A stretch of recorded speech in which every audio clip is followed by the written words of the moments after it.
Il y a au Louvre une méditation du philosophe, dont le sujet symbolique n'est rien de moins que l'esprit humain, avec ses ténèbres grouillantes, ses instants d'illumination intellectuelle et visionnaire, ses escaliers mystérieux, s'élevant ou s'enfonçant dans l'inconnu. Ce texte est tiré d'un court ouvrage, intitulé « Les portes de la perception », dans lequel l'auteur anglais Aldous Huxley raconte la journée qu'il a passée sous mescaline. Eh bien, je trouve qu'il restitue bien l'émotion qu'on peut ressentir, avec ou sans drogue, devant ce petit tableau. Et il permet de bien comprendre en quoi c'est un chef-d'œuvre du maître. Et c'est vrai que quand on pense à Rembrandt, c'est typiquement le genre de tableau qui nous vient à l'esprit. Le seul problème, c'est que dans les années 80, un groupe de spécialistes hollandais a affirmé que ce tableau n'a pas été peint par Rembrandt, mais par un de ses élèves. Et ça, c'est vraiment un coup de tonnerre. Parce que quoi, si jamais Rembrandt a des élèves aussi doués que lui, ça veut dire quoi, qu'il est plus si exceptionnel? Et puis, si on retire le nom de Rembrandt de la légende, est-ce qu'on prend pas le risque de diminuer pour toujours l'impact du tableau? En tout cas, au Louvre, on conteste l'opinion des chercheurs hollandais, notamment parce que le tableau porte bel et bien la signature du nom de Rembrandt. Et les conservateurs maintiennent l'attribution. En fait, cette affaire est loin d'être un cas isolé. C'est dès les années 60 que ces spécialistes hollandais ont formé le Rembrandt Research Project, le RRP, pour examiner de près les tableaux du maître. Et sur environ 1000 tableaux qu'on attribue à Rembrandt au début du XXe siècle, ils concluent qu'à leurs yeux, à peine 300 sont vraiment de sa main.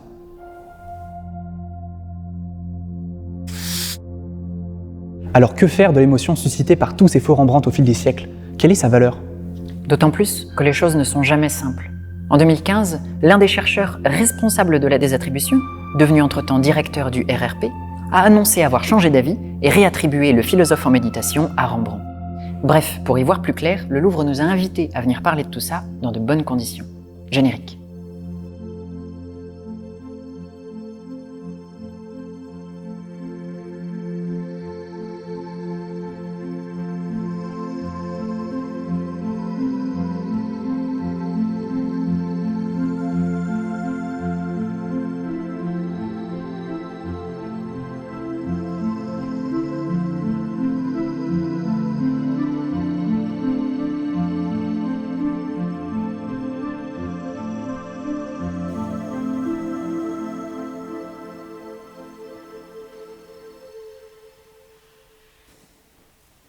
Il y a eu en 2009 une exposition dans un musée de Los Angeles intitulée « Distinguer Rembrandt de ses élèves ».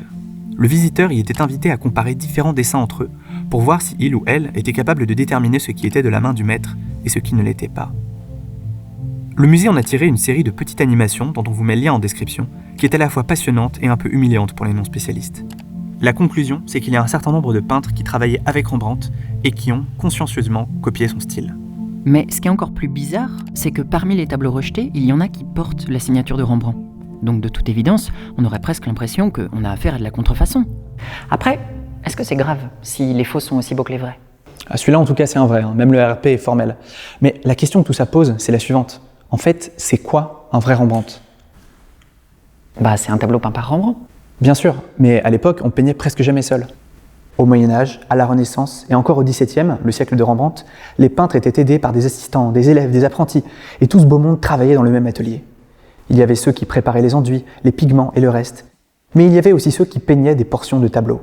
Rubens, par exemple, qui vit un peu avant Rembrandt, confiait souvent la réalisation des paysages à un autre peintre, plus doué que lui pour le genre. Même chose quand il intégrait des animaux dans ses toiles, etc. À l'époque, il était absolument normal que plusieurs personnes travaillent sur le même tableau, même si, en définitive, il portait une seule signature, celle du maître. Ça n'en faisait pas un faux Rubens pour autant, ou un demi-Rubens ou quoi. La peinture, c'était un art collectif, autant que peut l'être le dessin animé aujourd'hui, par exemple. Oui, ou bien les cathédrales hier. En fait, pour remonter à la racine du problème, ce qui est difficile à imaginer pour nous, qui admirons volontiers les génies de la peinture, c'est qu'à la base, au Moyen-Âge, le concept d'artiste, dans son sens moderne, n'existe pas. Le type qui travaillerait tout seul dans sa mansarde et qui créerait tout seul une œuvre à nul autre pareil, ça n'existe pas. Ce n'est pas un concept présent dans les mentalités. Et ça, c'est quelque chose qu'explique très bien Nathalie Hennick, qui a beaucoup travaillé sur l'évolution du statut de l'artiste. Au Moyen-Âge, la peinture était considérée comme ce qu'on appelait un art mécanique, c'est-à-dire un artisanat. Alors qu'est-ce que ça veut dire artisanal? Ça veut dire que comme tout artisanat, que ce soit les boulangers, les charcutiers, n'importe quel artisanat, on fabrique quelque chose de ses mains.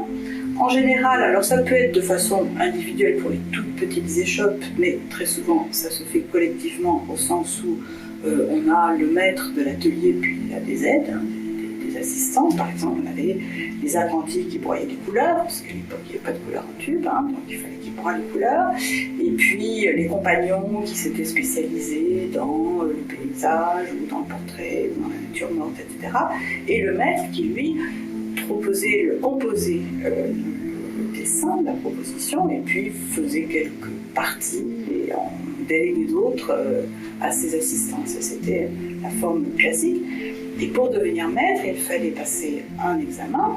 On est passé devant des pairs qui évaluaient la qualité du travail, ce qu'on appelait le chef-d'œuvre. Le compagnon produisait un chef-d'œuvre. Et si le chef-d'œuvre était considéré comme de qualité suffisante, et à condition qu'il ait les moyens de payer un petit peu, parce qu'il fallait payer pour devenir maître, eh bien, il entrait dans ce qu'on appelait la maîtrise et il pouvait ouvrir un atelier en son nom.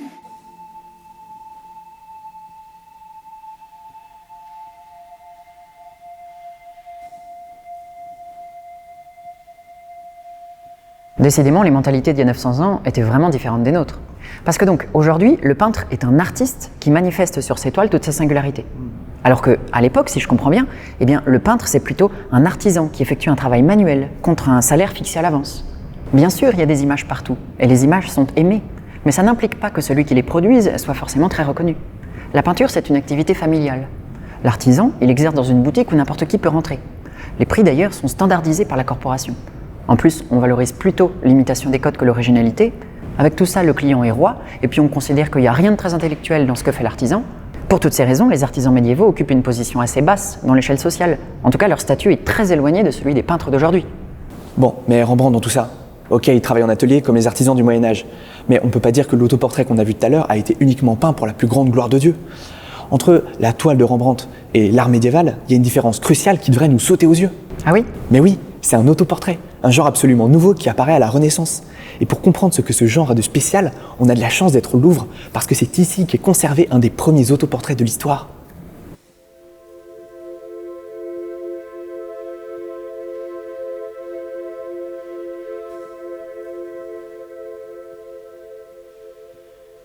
Donc ça, c'est un des premiers autoportraits d'Albrecht Dürer, le grand peintre allemand, qui réalise ce tableau en 1493, c'est-à-dire 150 ans avant celui de Rembrandt qu'on a vu tout à l'heure.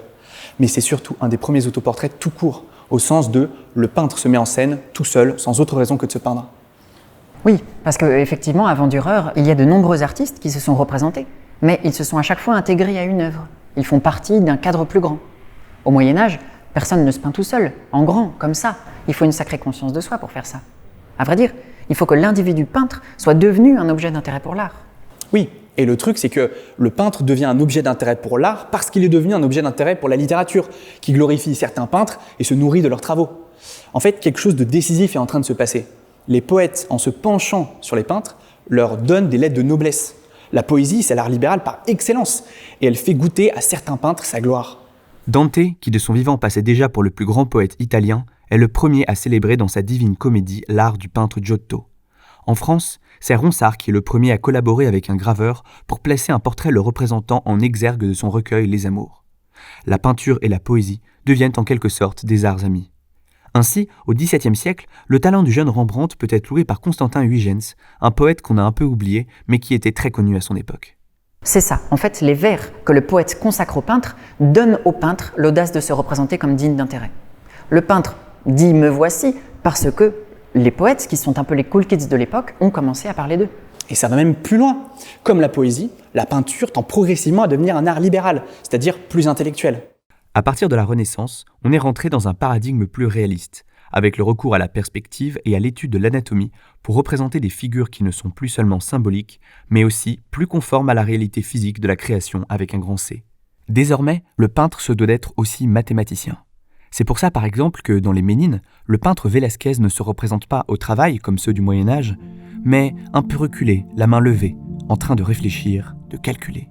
Et puis à la Renaissance, on a commencé à avoir des commandes passées à des artisans particulièrement remarqués, particulièrement exceptionnels, qui leur permettaient de voyager, qui leur permettaient de travailler pour des papes, des rois, des princes, etc. Il y avait toute une concurrence entre cours pour avoir les meilleurs artisans.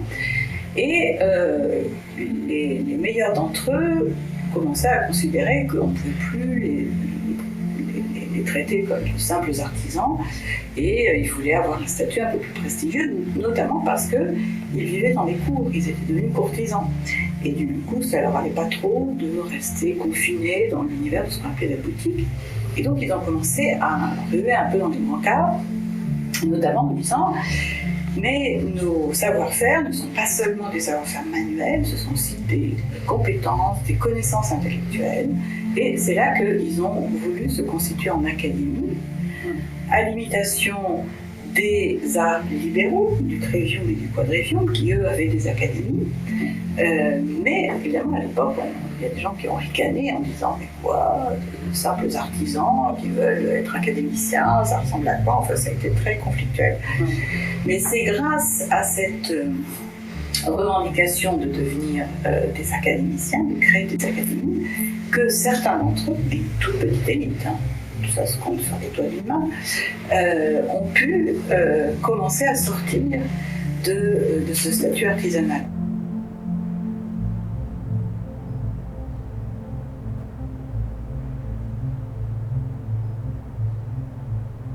Et Rembrandt dans tout ça, lui qui a peint des dizaines d'autoportraits, il se prenait certainement pas pour un artisan comme les autres. Dans son XVIIe siècle hollandais, il était comme un poisson dans l'eau, non?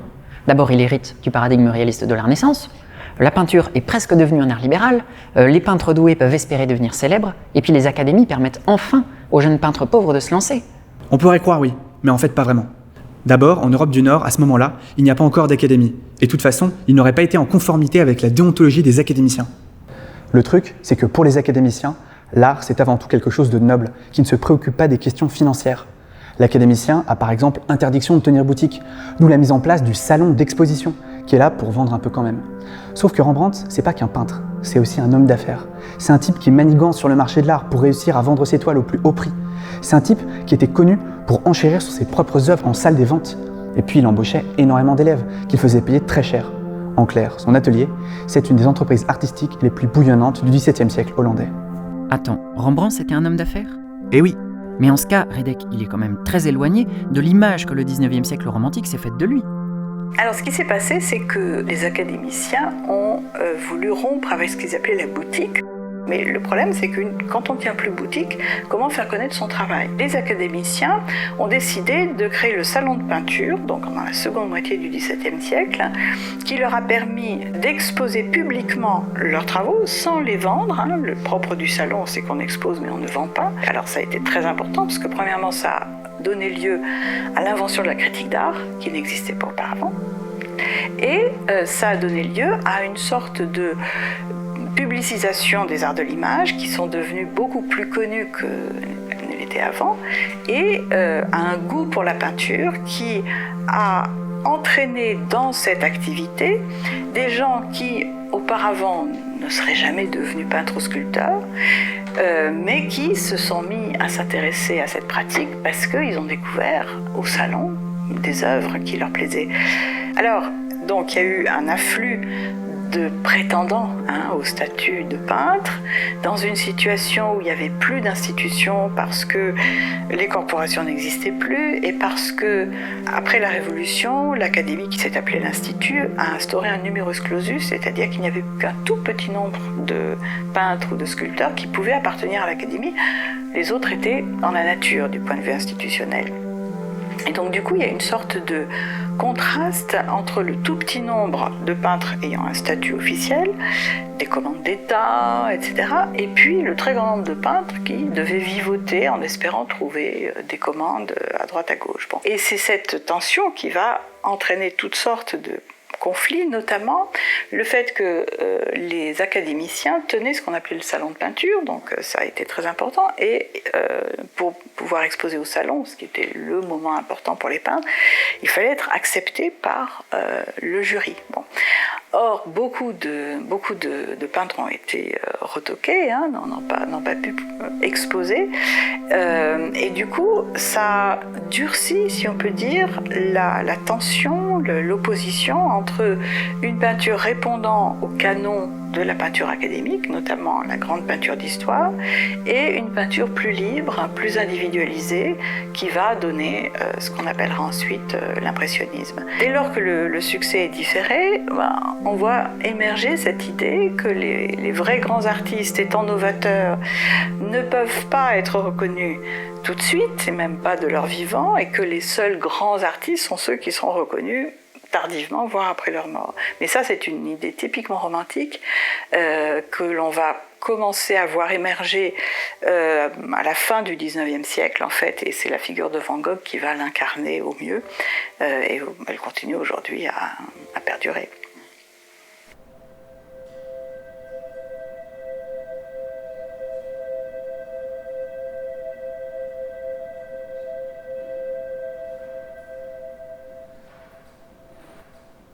Au XIXe, donc, la figure de l'artiste incompris par ses contemporains s'est répandue dans l'art et dans la littérature. Et c'est un imaginaire qui s'est très fortement plaqué sur Van Gogh et sur Rimbaud, qui sont devenus les parangons du génie miséreux.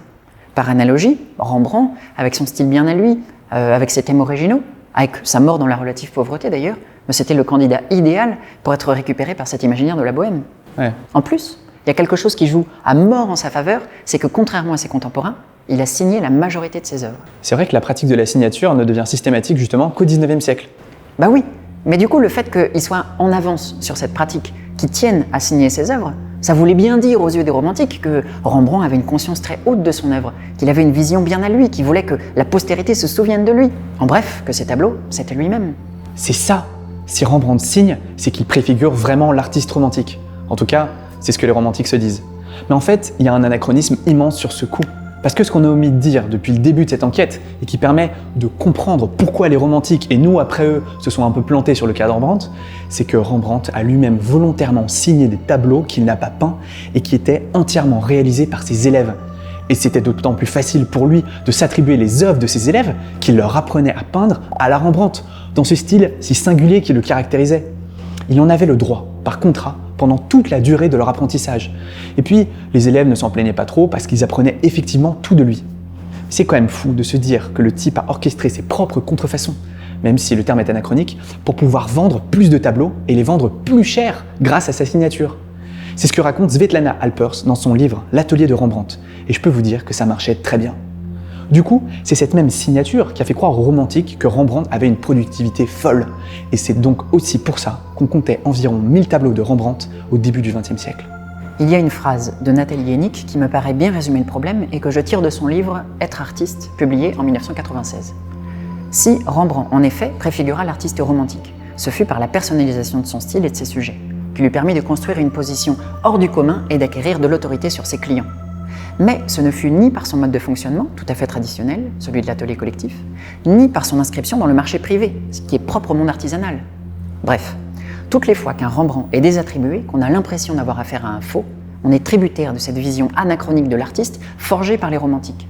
L'artiste serait seul dans son grenier, glorifié par son authenticité et sa misère. Et le type même de ça, du coup, ce serait Van Gogh, le peintre génial mais incompris, pauvre et fou. Sauf que Van Gogh, il était déjà célèbre de son vivant dans la communauté des spécialistes. Et que pour Rembrandt, c'est bien plus complexe que ça. Lui, il occupe une position hybride dans l'histoire des arts. Entre l'artisan, qui travaille patiemment à son atelier, l'artiste moderne, qui peint son autoportrait grâce à sa maîtrise d'un bagage théorique, et le commerçant, puissant, qui n'hésite pas à marchander pour vendre au plus haut prix. Et si Rembrandt n'était pas le seul dont nous ayons une image biaisée à cause du prisme romantique, et si c'était l'art en général qui était recouvert d'une ombre immense qui nous empêche de voir les tableaux hors des lunettes du 19e siècle? Mais j'attends un petit peu qu'il y ait un Rubens Project, un Van Dyck Project, enfin voilà, peut-être que si on fait le même travail sur d'autres types de peintres de l'époque, on découvrira un peu la même chose, hein, c'est pas impossible. Le grand œil du romantisme braque son regard sur toute notre conception de la création. Il fait de la figure de l'artiste une figure universelle, où, à force de glorification, le créateur a fini par occulter ses propres œuvres. Et ça, c'est un des renversements de la modernité. On connaît le nom de Rubens, de Giotto, du Tintoret, mais on ne saurait citer leurs toiles. Cette vision de l'artiste étouffe notre relation aux œuvres, et le monde devient un musée, un vaste trivial poursuite où la culture se résume à connaître par cœur les noms de personnages imaginaires concoctés par les manuels d'histoire de l'art.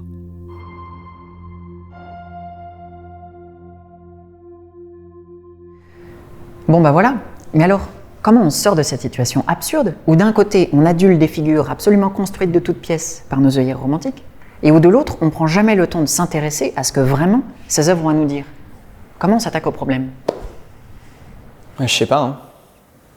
Ah bah tiens, on peut commencer par celui-là.